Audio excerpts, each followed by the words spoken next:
ఇది one of the sensational case across the country అని చెప్పుకోవచ్చు. అది మన తెలంగాణ రాష్ట్రంలో జరగడం కొంచెం బాధాకరంగా ఉన్నది.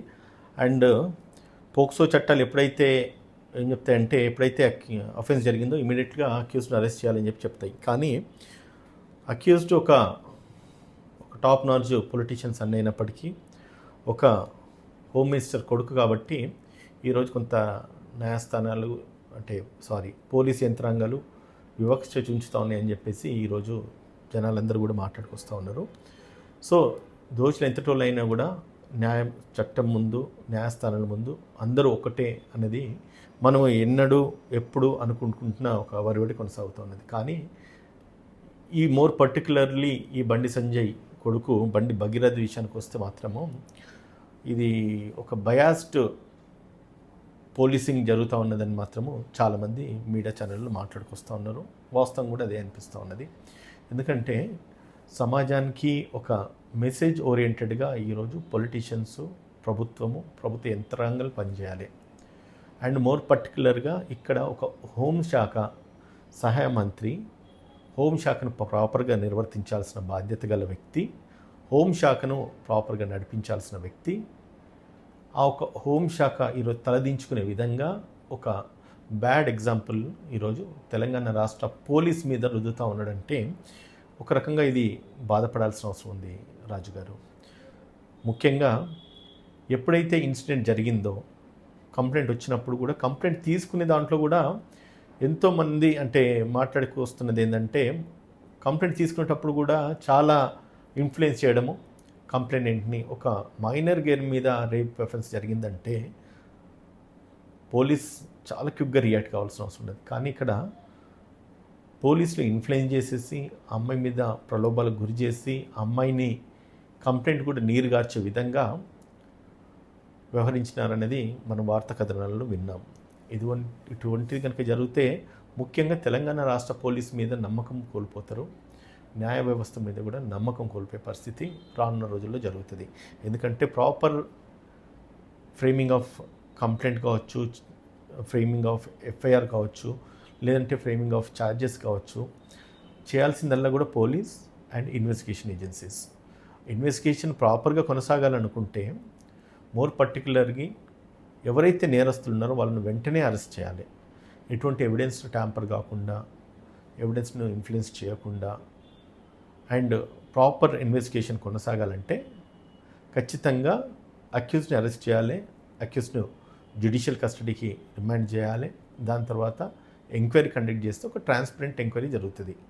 అండ్ మోర్ పర్టికులర్లీ ఇక్కడికి వచ్చేసరికి నేరస్తుడు ఎవరైతే ఉన్నారో ఒక కేంద్ర హోంశాఖ సహాయ మంత్రి కొడుకు అయ్యేసరికి అరెస్ట్ చేయడం వైఫల్యం చెంది అరెస్ట్ చేయడంలో టైం టేకింగ్ ప్రాసెస్ అయితే కనుక ఖచ్చితంగా పబ్లిక్ మైండ్స్లో ఒక రాంగ్ మెసేజ్ అయితే వెళ్తూ ఉన్నది. దోషులు ఎంత టోలైనా కూడా ఎక్కడున్నా కూడా పోలీస్ తలుచుకుంటే పట్టుకోవడము అది గంటల పని కాదు, నిమిషాల పని అని కూడా అనుకోవచ్చు. కానీ ఇక్కడికి వచ్చిన తర్వాత కొంత పోలీస్ వైఫల్యం అనేది కనబడుతూ ఉన్నది. కాబట్టి ఇమీడియట్గా పోలీస్ వాళ్ళని అరెస్ట్ చేయాలి, అరెస్ట్ చేసేసి జ్యుడిషియల్ కస్టడీకి పంపించాలి, ఎంక్వైరీ కొనసాగించనివ్వండి.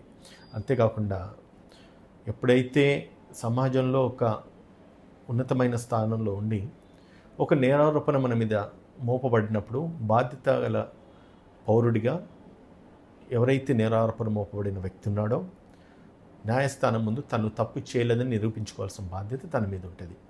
అంతేకాకుండా ఒక హోంశాఖ మంత్రిగా తన కొడుకు తప్పు చేసిందన్నప్పుడు తను తప్పు చేయలేదు అన్నది ప్రూవ్ చేయాల్సిన బాధ్యత కూడా ఒక తండ్రి తన కొడుకు పట్ల ఉంటుందని చెప్పేసి నేను తెలియజేస్తూ ఉన్నాను. తప్పొప్పులు ఏవేమైనప్పటికీ తీర్పులు తీర్చాల్సింది న్యాయస్థానం. చట్టం కూడా ఒకటి చెప్తుంది, ఏమనంటే unless you are proven guilty, any accused proven guilty should be treated as నేరాపణ మోపబడిన వ్యక్తి ఎవరైతే ఉంటారో తన యొక్క గిల్ట్ ప్రూవ్ అయ్యేంత వరకు కూడా తను నిర్దోషిగా భావించాలి. అంటే he should be treated as innocent అంటారు. Unless the guilt is proved every accused should be presumed as innocent అంటారు. కానీ నువ్వు నీ మీద నేరారోపణ మోపబడిన తర్వాత నువ్వు నేరం చేయలేదని చెప్పేసి ఒక హోంశాఖ మంత్రి కొడుకుగా ముందుకొచ్చి నిలబడి సమాధానం చెప్పి సంజాయిషి చెప్పుకునేది పోయి పారిపోవడం వల్ల నీ మీద ఎన్నో అనుమానాలు, ఏవైతే ఆరోపణలు మోపబడినాయో అవి నిజమని చెప్పేసి ఈరోజు ప్రజలు అనుకునే పరిస్థితి ఏర్పడింది. నిన్ను పోలీసులు కొట్టేంత పరిస్థితులు అయితే రావు. అండ్ తర్వాత నువ్వు బయట ఉంటే నీ మీద నేరము రుజువు అయ్యే అంత పరిస్థితి కూడా రాకపోవచ్చు. ఎందుకంటే నేరం జరగలేదన్నది నీ యొక్క ఆలోచన. సేమ్ టైం నేరం జరిగిందన్నది ఒక విక్టిమ్ యొక్క ఆలోచన. నేరం జరిగిందా లేదన్నది నిర్ధారించాల్సింది న్యాయస్థానాలు. ఏ విధంగా నేరం జరిగింది, ఏ విధంగా నేరం జరగలేదన్నది నిర్ధారించాల్సింది పోలీస్ అండ్ ఇన్వెస్టిగేషన్ ఏజెన్సీస్.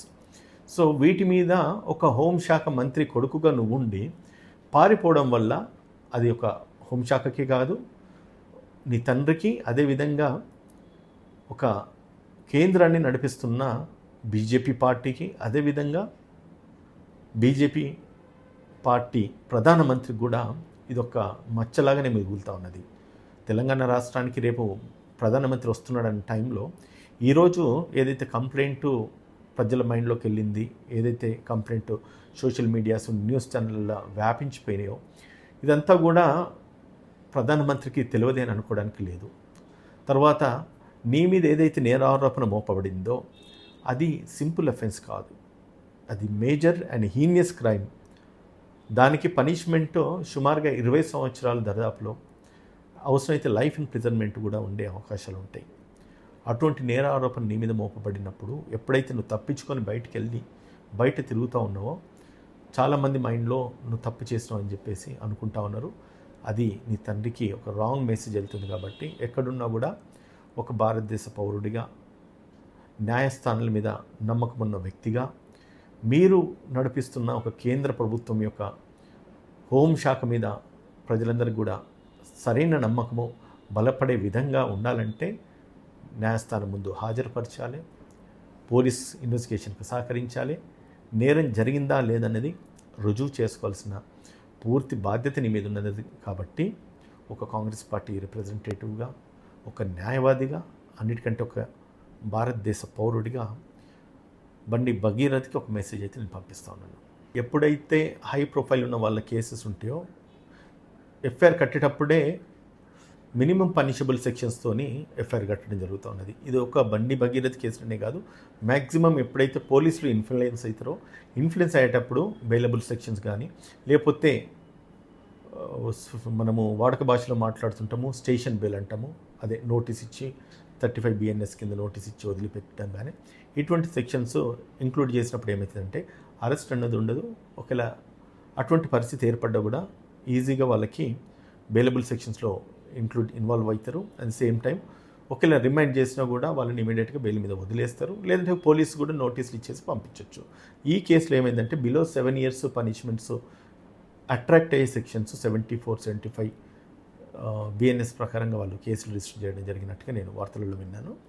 కానీ ఎప్పుడైతే మైనర్ గెలి మీద రేప్ అటెంప్ట్ జరుగుతుందో దానికి తగిన సెక్షన్స్ పోక్సో యాక్ట్ కింద హీనియస్ క్రైమ్ కాబట్టి దానికి తగిన సెక్షన్స్ ఇంక్లూడ్ చేయలేదని చెప్పేసి ఈరోజు వార్తా కథనాలలో వస్తూ ఉన్నాయి. నేను ఎఫ్ఐఆర్ చదివే ప్రయత్నం చేసినాను, కానీ ఒక ఉమెన్కి సంబంధించిన ఇష్యూ కాబట్టి అది పబ్లిక్ డొమైన్స్లో పెట్టరు. అట్ ది సేమ్ టైం పెట్టినా కూడా దాని మీద మనం మీడియా ఛానల్స్లలో అతిగా చర్చించడం కూడా సబబు కాదు. కాబట్టి ఒక న్యాయవాదిగా, చట్టం తెలిసిన వ్యక్తిగా నా పరిధిలోనే నేను మాట్లాడుతున్నాను. ఏదైతే సెక్షన్స్ పెట్టున్నారో అవి bailable offences and same time below 7 years offence కాబట్టి ఈజీగా దాన్ని తప్పించుకునే అవకాశాలు ఉంటాయి. ఇది ఒక కేంద్ర హోంశాఖ సహాయ మంత్రి కొడుకు మీద జరిగింది కాబట్టి ఆ కేసు నీరుగార్చే విధంగా పోలీసులు కేసులలో ఒక వాట్ యు కాల్ లైక్ అంటే మేజర్ పనిష్మెంట్ లేని సెక్షన్స్ ఇంక్లూడ్ చేసినారని చెప్పి మీరు అన్నట్టుగా former IPS officer Praveen Kumar గారు ఎవరైతే ఉన్నారో ఆయన మాట్లాడుకొస్తా ఉన్నాడు. సో ఆయన మాట్లాడడమే కాదు, చాలామంది న్యాయస్థానంలో అంటే అడ్వకేట్స్, లీగల్ ఎక్స్పర్ట్స్ ఎవరైతే ఉన్నారో వాళ్ళు కూడా ఒక విశ్లేషణలో వాళ్ళు కూడా చెప్పేది ఏంటంటే ఎప్పుడైతే మైనర్ గేల్ మీద అఫెన్స్ జరుగుతుందో ఆ ఒక అఫెన్స్కి సంబంధించి పోక్సో యాక్ట్లో కేసెస్ రిజిస్టర్ చేయాలి, అదేవిధంగా కేసులు ట్రయల్ చేయాలి. అది కనుక జరగకపోతే కనుక సరైన న్యాయం ఆమెకి అందది అన్నది ఒక ఇంటర్ప్రిటేషన్ అందరి మైండ్లో ఉంది. ఫస్ట్ ఇన్స్టెన్స్లో అబ్బాయి మీద అమ్మాయి కంప్లైంట్ చేయడం ఒకటి, సెకండ్ ఇన్స్టెన్స్లో అమ్మాయి మీద అబ్బాయి కంప్లైంట్ చేయడం ఒకటి, ఫస్ట్ కంప్లైంట్ ఏదైతుందో రేప్ అఫెన్సెస్ ఏమేమి జరిగినా కూడా విక్టిమ్ యొక్క ఐడెంటిటీ ఎక్స్పోజ్ చేయొద్దని చెప్పి చట్టం చెప్తా ఉన్నది. అందులో ఆ పర్టికులర్ కేసుకి సంబంధించి ఆ అమ్మాయి యొక్క ఐడెంటిటీ ఎక్స్పోజ్ చేయొద్దు. అది it's a trend law, settled law అనుకోవచ్చు. కానీ ఎప్పుడైతే అమ్మాయి మీద కేసు కంప్లైంట్ రిజిస్టర్ చేయాల్సి వచ్చిందో హనీ ట్రాప్ చేసిందని చెప్పి చెప్పుకొస్తూ ఉన్నారు. ఆ విషయానికి వస్తే కనుక అమ్మాయి దోషి ఇక్కడ. అటువంటి సిచ్యుయేషన్స్లో మేబీ మీడియా ఛానల్స్ ఆమె యొక్క ఐడెంటిటీని ఎక్స్పోజ్ చేస్తున్నారు కావచ్చు. కానీ మోర్ పర్టికులర్గా ఈ కేసులో మీడియా ఛానల్స్ కూడా నేను అంటే ఒక న్యాయవాదిగా నా ఒపీనియన్ ఎక్స్ప్రెస్ చేసేది ఏంటంటే, ఎప్పుడైతే రేప్ విక్టిమ్స్ ఉంటారో వాళ్ళ యొక్క పర్సనల్ నేమ్ కానీ ఐడెంటిటీ కానీ డిస్క్లోజ్ చేయడం అయితే చట్టరీత్యా నేరం అవుతుంది. దాని మీద ఒకవేళ కనుక వాళ్ళు కంప్లైంట్ చేసినా లేదంటే మీ మీద క్రిమినల్ కేసు పెట్టే అవకాశాలు ఉంటాయి. అటువంటప్పుడు మీరు పూర్తి బాధ్యత వహించాల్సి వస్తుంది. కాబట్టి రేప్ అఫెన్సెస్లో విక్టిమ్ యొక్క ఐడెంటిటీ డిస్క్లోజ్ చేయకపోవడమే మంచిదని చెప్పేసి ప్రతి మీడియా ఛానల్కి అయితే కానీ నేను తెలియజేస్తున్నాను సార్. ఈరోజు బండి సంజయ్ కొడుకు మీద ఇటువంటి నేరారోపణ మోపబడింది. నేరస్తుడు తప్పించుకున్నాడు. 4 రోజులైనా కూడా అరెస్ట్ చేయలేదు. అదే ఒక కామన్ మ్యాన్ తప్పించుకున్నా కూడా అరెస్ట్ చేయడము సహజమే. తప్పించుకున్న తర్వాత అరెస్ట్ చేయకపోవడము, ఆయన తప్పించుకోవడము డిలే టైం టేకింగ్ ప్రాసెస్ అయితే సహజమే. ఇప్పుడు ఏమవుతుందంటే ఒక బీజేపీ నాయకుడు అండ్ సేమ్ టైం కేంద్ర హోంశాఖ మంత్రి కాబట్టి ఆయన కొడుకు తప్పించుకున్నాడు కాబట్టి ఆయన పట్టుకోలేకపోతే ఇది కాంగ్రెస్ పార్టీ వైఫల్యము లేదంటే కనుక పోలీస్ వైఫల్యం అని చెప్పి అంటా ఉన్నారు. కానీ ఒకటి చెప్తున్నా, తప్పించుకున్నవాడు ఎంతకాలం తప్పించుకుంటాడు, ఎన్ని రోజులు తప్పించుకుంటాడు, ఎంత దూరం పారిపోతాడు?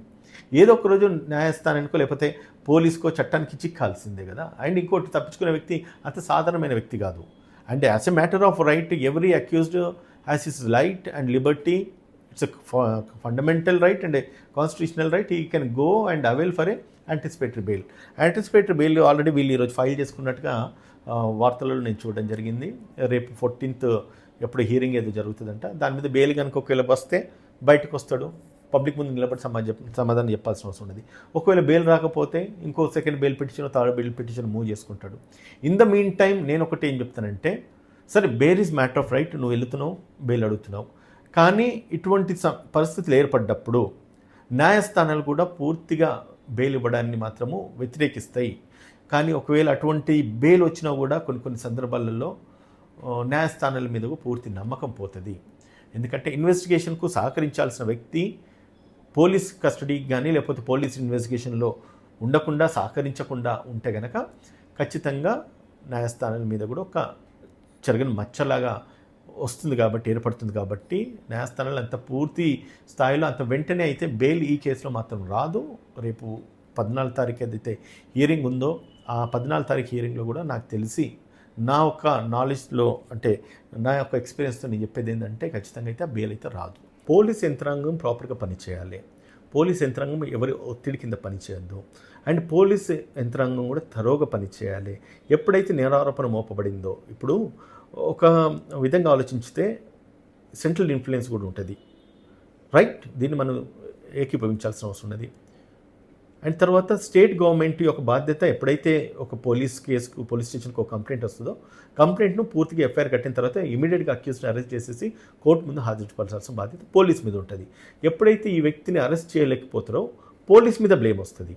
అండ్ పోలీసు అధికార పార్టీ మీద, సీఎం గారి మీద ఖచ్చితంగా అంటే మీడియా స్పెక్యులేషన్స్లో మాట్లాడుకోవచ్చు. కానీ టెక్నికల్గా ఆలోచిస్తే ఇది పోలీస్ వైఫల్యం అని మాత్రము ఒక రాజకీయ పార్టీ, రూలింగ్ పార్టీ ప్రతినిధిగా అయితే నేను చెప్పగలుగుతాను. అంటే నేను ఒకవేళ చెప్పగలను అనుకుంటే పోలీస్ని ఇమీడియట్గా క్విక్గా రియాక్ట్ అయ్యేసి నేరస్తుడు ఎక్కడున్నా కూడా వెంటనే పట్టుకోండి. ఇప్పుడు ఒక స్పెషల్ ఆఫీసర్ని వేయడం జరిగింది. దాని మీద కూడా పూర్తి విచారణ జరుగుతూ ఉన్నది. నేరస్తుడు ఎక్కడున్నా కూడా ఇమీడియట్గా వాళ్ళని అరెస్ట్ చేసేసి కోర్టు ముందు హాజరుపరుస్తానని చెప్పేసి పోలీస్ డిపార్ట్మెంట్ కూడా చెప్తా ఉన్నది.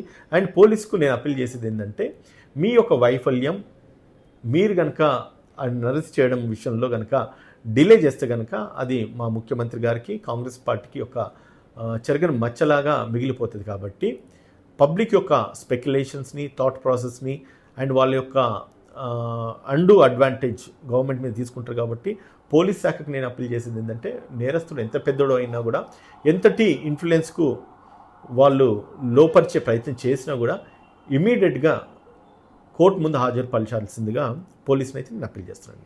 ఇప్పుడు దొరికితే పట్టుకుంటామనేది పోలీస్ మాట్లాడాల్సిన మాటలు కాదు, దొరకబడతాం అనేది మాట్లాడాలి. మేబీ ఆయనే స్టేట్మెంట్స్ కొంచెం అంటే ఆ, ఆ, ఆ, మాట్లాడే విధానంలో లేకపోతే కన్వే చేసిన విధానంలో ఏదైనా తప్పుడులు ఉంటుందేమో, కానీ దొరికితే పట్టుకోవడం అనేది అంటే అంటే the statement it self wrong. అంటే మీరు అడుగుతున్నది ఏదన్నది కూడా దాన్ని నేను క్లియర్గా చెప్పలేను. కానీ డీసీపీ గారు మాట్లాడుతూ నేరం రుజువు అయితే కనుక తీసుకుపోయి అరెస్ట్ చేస్తామనేసి ఏదో అన్నారు. అది ఒక రాంగ్ స్టేట్మెంట్ అని చెప్పేసి మీడియా స్పెక్యులేషన్స్ వస్తున్నాయి. కాబట్టి ఒక డీసీపీ స్థాయిలో ఉన్న వ్యక్తి కూడా ఒక మాట మనం మాట్లాడక ముందు ప్రాపర్ స్టేట్మెంట్స్ మనం డెలివరీ చేయగలిగితే అది పోలీస్ శాఖ మీద కానీ లేకపోతే ఒక ఐపీఎస్ ఆఫీసర్ హోదాకు కానీ లేదంటే కనుక రాష్ట్ర ప్రభుత్వానికి కానీ ఒక గౌరవప్రదంగా ఉంటుంది.